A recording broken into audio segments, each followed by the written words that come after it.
करते हो, एक पल की जुदाई में पल पल मरते हो। मेरी सांस महकती है सांसों में तुम्हारी, क्यों इतनी मोहब्बत तुम किया करते हो। बाबा की जादू भरल अखिया, जादू से कइले बा कि जनों से ज्यादा तहके हम जाने लगनी। बस भैया कि तू जिंदगी में जब से, कि तू जिंदगी में जब से आइलू जान बन के, भगवान के माने लगनी। जय हो। कि भगवान के माने लगनी। लेकिन आपके लिए मैं कुछ बोलना चाहता हूँ कि जब जब आवलो तू हमरा नियरा, कि जब जब आवलो तू हमरा नियरा, सरक जाला ओढ़नी धड़क जाला जियारा। लेकिन तुमसा कोई प्यारा कोई मासूम नहीं है, तुमसा कोई प्यारा कोई मासूम नहीं है। तुम जान हो मेरी तुझे मालूम नहीं है, तुमसा कोई प्यारा कोई मासूम नहीं है। तुम जान हो मेरी तुझे मालूम नहीं है।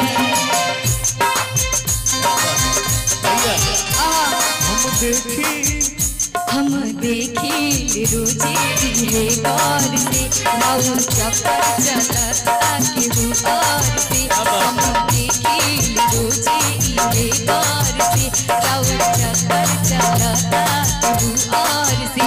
रोज करते हो क्या सब मुझे है पता, आप ही बोलिए क्या ये बात सही है।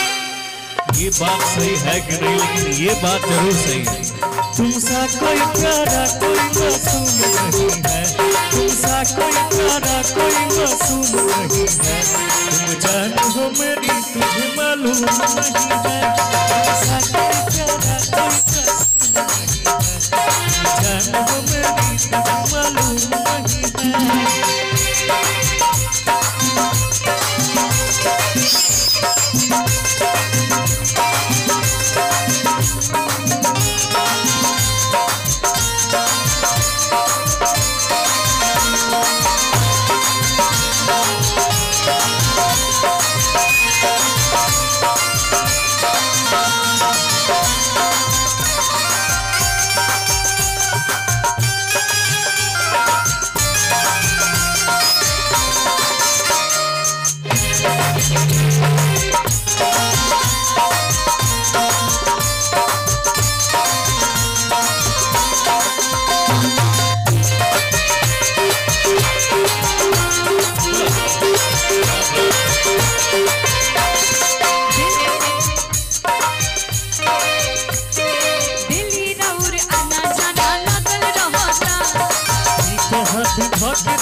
दिल्ली राउर आना जाना लागल रहता, तो दिल पे हाथ रख के देखा ही का कहता। कि हम देखी ले रोजे इहे गौर से, राउर चक्कर चलता केहू और से। हम देखी ले इहे रोजे गौर से, राउर चक्कर चलता केहू और से। रोज करते हो क्या सब मुझे है पता, रोज करते हो क्या सब मुझे है पता। आप ही बोलिए क्या ये बात सही है। तुमसा कोई प्यारा कोई मासूम नहीं है, तुमसा कोई प्यारा कोई मासूम नहीं है। तुम जान हो मेरी तुझे मालूम नहीं है, कोई मासूम नहीं है, तुम जान हो मेरी तुझे मालूम नहीं है।